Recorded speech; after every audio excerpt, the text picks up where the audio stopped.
इडली खाऊन आपल्या आजच्या दिवसाची सुरुवात झाली. आज खूप दिवसांनी नॉर्मल पुशअप्स केले आणि लकीली कोणत्याही प्रकारचा असा त्रास होत नव्हता.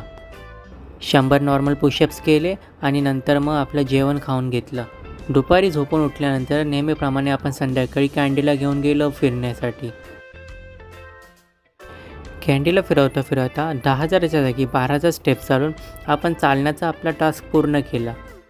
घरी आल्यावर मस्त आपलं शेंगदाणे खाल्ले आणि सोबत 2 तुकडे गुळाचे खाल्ले आणि सेकंड वर्कआउट चालू केला. सेकंड वर्कआउटमध्ये 100 बॉडीवेट स्क्वॉट्स केले आणि 100 इन्क्लाइन पुशअप्स करून आपला सेकंड वर्कआउटचा टास्क पूर्ण केला. मस्त कोकम सरबत पिऊन 3 लिटर पाण्याचा आजचा टास्क पण पूर्ण केला. आज पण सोशल मीडिया 1 तासापेक्षा कमी वापरला. 33व्या दिवशी आपला ही होती बॉडीची प्रोग्रेस. आता 50% टास्क झाल्या, म्हणजेच 45व्या दिवशी पुढची प्रोग्रेस पोस्ट करू.